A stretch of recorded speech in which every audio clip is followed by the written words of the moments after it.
Hi friends, இன்றைக்கி நம்ம கொத்தமல்லி சட்னி ப்ரீமிக்ஸ் எப்படி பண்ணுறது அப்படின்னு சொல்லி பார்த்துக்க போகிறோம். ஸோ அதுக்கான என்னென்ன இன்க்ரீடியன்ட் வேணும், அதை எப்படி நம்ம வந்து ப்ரிப்பேர் பண்ணுன்ற ஸ்டெப்ஸ் இப்போ பார்த்துக்கலாம். ஸோ நான் இப்போ வந்து முழு மல்லி எடுத்துக்கிறேன். ஸோ அந்த முழு மல்லியை சுத்தம் பண்ணி எடுத்துக்கோங்க. எல்லாத்தையுமே நம்ம 1 by 1 ட்ரை ரோஸ்ட்டு பண்ண போகிறோம். நான் லோ ஃப்ளேமில் வச்சுட்டு ஈரப்பதம் இல்லாத ஒரு பாத்திரத்தை நல்லா ஹீட் பண்ணதுக்கப்புறம் ப்ரீ ஹீட் பண்ணதுக்கப்புறம் கொத்தமல்லி ஆட் பண்ணிக்கிறேன். அது நல்லா வதக்கிக்கங்க. அது வரப்பட்டதுக்கப்புறம் நம்ம அடுத்த இன்க்ரீடியன்ட் ஆட் பண்ணலாம்.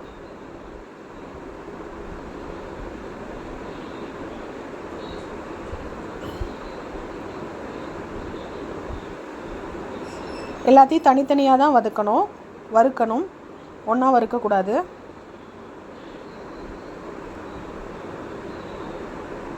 நம்ம என்னென்ன இன்க்ரீடியன்ட் போட போகிறோம் அப்படின்னு பார்த்தீங்கன்னா, முழு பொட்டுக்கடலை ஆட் பண்ண போகிறோம், முழு மல்லி, டெசிகேட்டட் கோகோனட்னு சொல்லுவாங்க, ட்ரையான தேங்காய், துருவன தேங்காய், க்ரீன் சில்லி தான் போடணும்.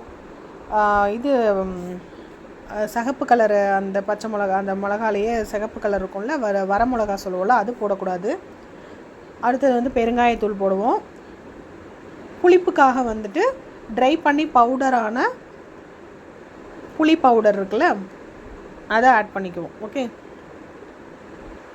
ஸோ நான் ஒரு பிளேட் எடுத்துக்கிறேன். பிளேட்டும் ஈரம் இல்லாமல் தொடச்சிக்கோங்க டிஷ்யூ வச்சு.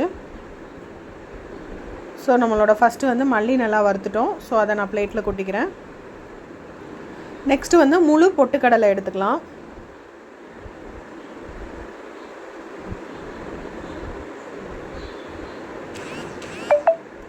டேஸ்ட்டு நல்லாயிருக்கும் முழு பொட்டுக்கடலை எடுத்திங்கன்னா. மெஷர்மெண்ட் எல்லாமே உங்களுக்கு பிடிஎஃப்பில் இருக்கும், அதை பார்த்து பண்ணுங்கள். ஸோ இதையும் லைட்டாக வறுத்துக்கலாம்.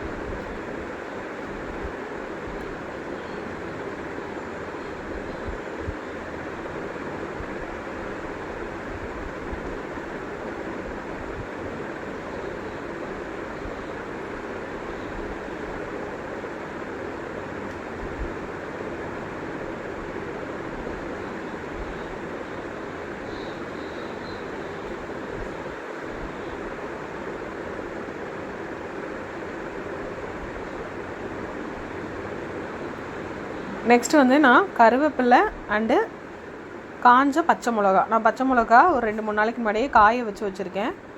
கருவேப்பிலையும் வந்து எடுத்து உதுத்து வச்சுருக்கேன். ஸோ நான் அதை கொட்டியிருக்கேன். ரெண்டையும் ஒன்றாவே நான் வந்து வறுத்துக்கிறேன். இந்த பச்சை மிளகா, அதாவது இது வர மிளகா சொல்லுவோம் இல்லையா, இது யூஸ் பண்ணக்கூடாது. பச்சை மிளகாவை காய வச்சதை யூஸ் பண்ணிக்கணும். ஏன்னா அதுக்குள்ளே டேஸ்ட் வேறு, இதுக்குள்ளே டேஸ்ட் வேறு இல்லையா, அதனால். ஓகே, நெக்ஸ்ட் இதுதான் வந்து தேங்காய் துருவல் காஞ்சது. இது வந்து நீங்கள் வீட்டிலே பண்ணணுன்னா தேங்காவை திருவிட்டு ட்ரை பேனில் நல்லா ரொம்ப நேரம் வறுத்திங்கன்னா உங்களுக்கு அதை வந்து ஸ்டோர் பண்ணி வச்சுக்கிட்டிங்கன்னா எப்போ வேணுமோ அப்போ நீங்கள் யூஸ் பண்ணிக்கலாம். ஸோ இதை இருந்தாலும் நான் ஒரு தடவை லைட்டாக வந்து ப்ரீஹீட் பண்ணிக்கிட்டேன். ஸோ நெக்ஸ்ட் இப்போ நம்ம ஸ்டவ்வை ஆஃப் பண்ணிவிட்டு நம்ம என்னெல்லாம் ஹீட் பண்ணியிருக்கோமோ அந்த சூடோடு இருக்கும் இல்லையா, அதோடையே நம்ம இப்போ அதில் என்ன பண்ண போகிறோன்னா பெருங்காயத்தூள் ஆட் பண்ணிக்க போகிறோம். அடுத்தது வந்துட்டு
ஓகே ஃப்ரெண்ட்ஸ், நம்மளோட கொத்தமல்லி சட்னி ரெடி ஆயிடுச்சு. நீங்களும் ட்ரை பண்ணி பார்த்துட்டு சொல்லுங்கள். தேங்க்யூ.